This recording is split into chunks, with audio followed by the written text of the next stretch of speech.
सामने चबूतरे पर बैठा अनमोल गन्ना छील कर खा रहा होता है।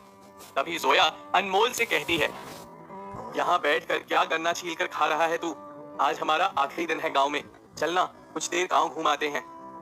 जोया की बात को काटते हुए अनमोल उसे कहता है, अरे कितना रसीला गन्ना है जोया, तंग मत कर मुझे, सुकून से गन्ना खाने दे मुझे। अनमोल की बात सुनकर जोया का मुंह बन जाता है और बिट्टू हंसते हुए कहता है, ये खास मोती वैरायटी का गन्ना है अनमोल भैया, जो बिहार में ही मिलता है। आप आराम से गन्ना खाइए, यहाँ वहाँ क्या घूमने जाना है आपको। जोया को देखते हुए बिट्टू और अनमोल एक दूसरे को हाई फाइव देते हैं। उन्हें देख जोया अपना सर हिलाती है। बड़े चाव से गन्ना खाते हुए अनमोल बिट्टू से कहता है, अरे तुम बिहारियों ने तो यहाँ से लेकर मॉरिशस तक सिर्फ गन्ने ही गाड़े हैं, गन्ने की खेती करना तो कोई तुम बिहारियों से सीखे। बड़े मजे से अनमोल गन्ना छील कर खा ही रहा होता है कि तभी उसे अपने फोन के बजने की आवाज सुनाई देती है। अपने फोन की आवाज सुनकर अनमोल हैरान होते हुए कहता है, ये मेरे फोन की आवाज आ कहां से रही है? मेरा फोन तो टूट गया था ना। तभी मुस्कुराते हुए बिट्टू अपने जेब से अनमोल का फोन निकालकर उसे देने लगता है। अपने फोन को एकदम ठीक ठाक देखकर अनमोल बिट्टू से कहता है, अरे मेरा फोन ठीक कैसे हो गया? ये तो टूट गया था ना, मैंने तो इसे कमरे में रख दिया था। जवाब देते हुए बिट्टू अनमोल से कहता है, मेरे पहचान का एक फोन रिपेयर करने वाला है अनमोल भैया, जो गांव से बाहर गया था। वो कल शाम को ही लौट आया। जब मैं कल शाम को फ्री था तब मैंने ये फोन उसे रिपेयर के लिए दिया था, अभी इसे लेकर आया हूँ। बिट्टू की बात सुनकर जोया अनमोल की ओर देखते हुए कहती है, कितना मेहनती बच्चा है ये, लोगों को कुछ इससे सीखना चाहिए। और तू भी बिट्टू बुरी संगत में मत पड़ा कर, समझा? बहुत देख रही हूँ तुझे। जोया अनमोल पर तंज कस ही रही होती है कि तभी अनमोल का फोन फिर से बज उठता है। जहां अनमोल का चेहरा एकदम खिला हुआ होता है, वहीं फोन में देखकर अनमोल का मानो मूड ही खराब हो जाता है। अनमोल का मिजाज खराब होता हुआ देखकर बिट्टू उससे पूछता है, क्या हुआ अनमोल भैया? ये फोन आता हुआ देख आपका मूड क्यों खराब कर लिया आपने? तभी जोया की नजर फोन स्क्रीन पर पड़ती है, जहां वो देखती है कि काजल उसे कॉल कर रही होती है। जोया तुरंत ही समझ जाती है कि अनमोल आखिर किस बात से खफा हो गया है।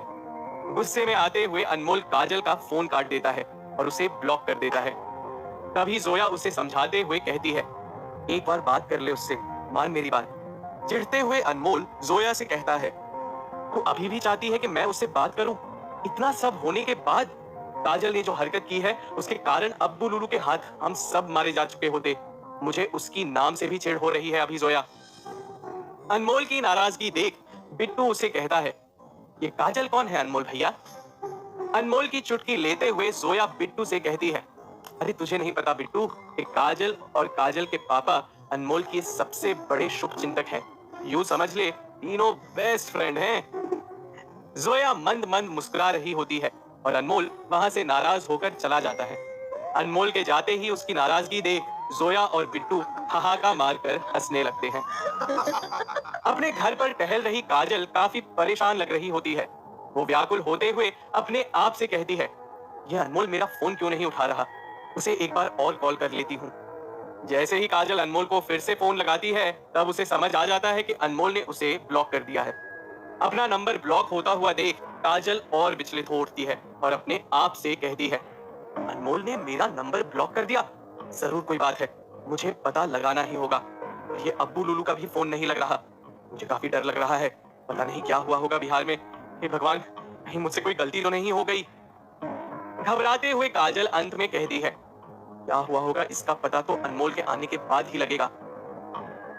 सलीम उन 3 रत्नों की अंगूठी को लिए विक्रम सिन्हा के ऑफिस के बाहर खड़ा हुआ होता है। सलीम अपने घड़ी में वक्त देखता है, जिसमें सुबह के 11 बज रहे होते हैं। घड़ी में वक्त देखकर सलीम सीधे विक्रम सिन्हा के ऑफिस की ओर चला जाता है। ऑफिस के अंदर जैसे ही सलीम विक्रम सिन्हा के सामने जाता है, उसे देख सलीम कहता है, हेलो विक्रम जी, मेरा नाम सलीम है, फोन पर आपसे बात हुई थी मेरी, मैं अनमोल का दोस्त हूँ। सलीम की बात सुनकर विक्रम सिन्हा उसे कहता है, बैठिए सलीम साहब, अनमोल ने बताया था आपके बारे में, काफी इंतजार करवाया आपने मुझे। मुस्कुराते हुए सलीम अपने जेब से अंगूठियों की डिब्बी निकालता है और विक्रम सिन्हा को देते हुए कहता है, वो काम में थोड़ा मसरूफ था, इसलिए आपसे मिलने में देरी हो गई। मुस्कुराते हुए विक्रम सिन्हा उन अंगूठियों को अपने हाथ में लेता है और अपने डेस्क से एक छोटी सी दूरबीन निकालता है उस दूरबीन से विक्रम सिन्हा उन अंगूठियों को परखने लगता है। अंगूठियों को परखने के बाद विक्रम सिन्हा सलीम को देखकर मुस्कुराते हुए कहता है, शुक्रिया सलीम, जो आपने मेरा इतना बड़ा काम किया। ये नवरत्नों वाली अंगूठियां मेरे लिए बहुत कीमती थी, जिसे अनमोल ने बड़े शातिर तरीके से ढूंढ निकाला है। अपनी जगह से उठते हुए सलीम विक्रम सिन्हा से कहता है, चलिए बाकी की बातें आपकी अनमोल से तो हो गई होंगी विक्रम साहब, अब मुझे इजाजत दीजिए, मुझे कुछ काम से जाना है। रोते हुए विक्रम सिन्हा सलीम से कहता है, अरे इतनी भी क्या जल्दी है सलीम साहब, थोड़ा हमें भी आपकी खातिर का मौका दीजिए। हंसते हुए सलीम विक्रम सिन्हा से कहता है, फिर कभी अच्छे से मुलाकात करूंगा आपसे विक्रम जी, पर इस वक्त मुझे कुछ जरूरी काम से जाना है। ये जरूरी काम था इसीलिए वक्त निकालकर यहाँ आ गया, पर फिर कभी फुर्सत से मिलूंगा आपसे। सलीम से हाथ मिलाते हुए विक्रम सिन्हा उसे कहते हैं, ठीक है सलीम साहब, फिर कभी मिलना होगा आपसे फुर्सत में। अपना काम खत्म कर सलीम जैसे ही विक्रम सिन्हा के ऑफिस से बाहर जा रहा होता है, तभी सलीम की नजर एक आदमी पर जाती है। उस आदमी को देख सलीम याद करते हुए अपने आप से कहता है, इस आदमी को तो मैंने कहीं देखा है। याद आया, ये तो विठल जो एंटीक स्मगल करता है। पिछले ही महीने ये बेल पर तो छूटा है, पर ये यहाँ विक्रम सिन्हा के पास क्या कर रहा है? जरूर कोई बात है। विक्रम सिन्हा जितना शरीफ लगता है, मुझे लगता है ये उतना शरीफ है नहीं। मुझे इस विक्रम सिन्हा पर नजर रखना होगा। संदिग्ध भरी निगाहों से विठल को देखते हुए सलीम विक्रम सिन्हा के ऑफिस से चला जाता है। शाम के 4 बज रहे होते हैं। अनमोल और जोया बिट्टू और उसके माता पिता से बात कर वहां से जाने के लिए तैयार खड़े होते हैं।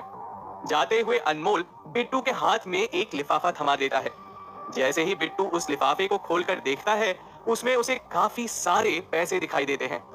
चौंक कर बिट्टू अनमोल से कहता है, चीका अनमोल भैया, आप तो हमारे अपने हो गए थे, इसीलिए हमने आपकी मदद की, पर आप तो हमारे प्यार का मोल लगा रहे हो।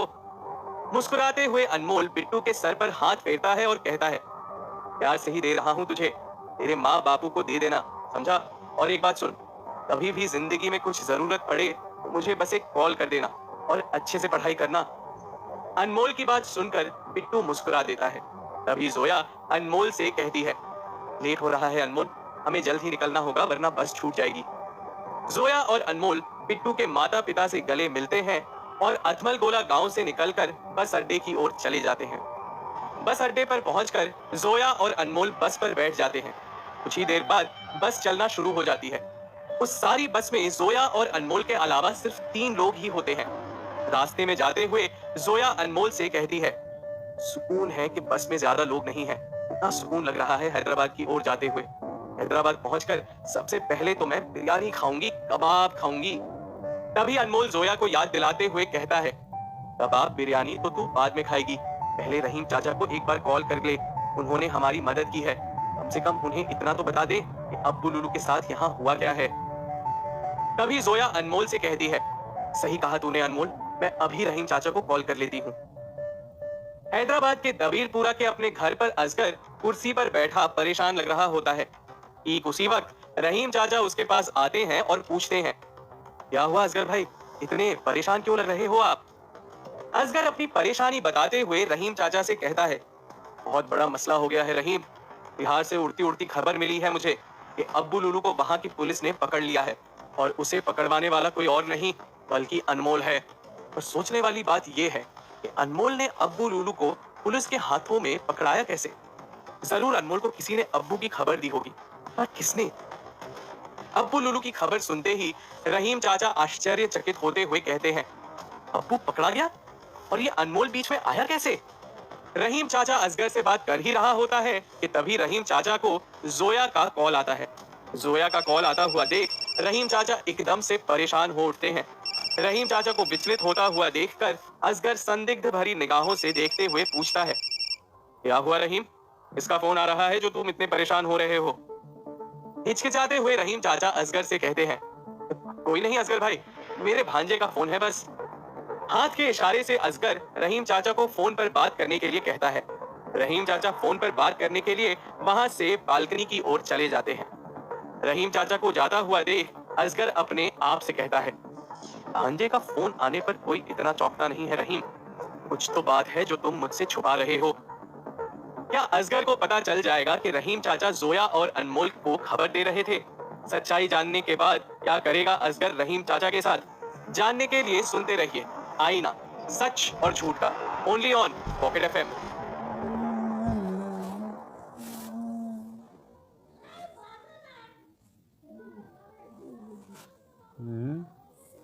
असगर की बालकनी में खड़े रहीम चाचा जोया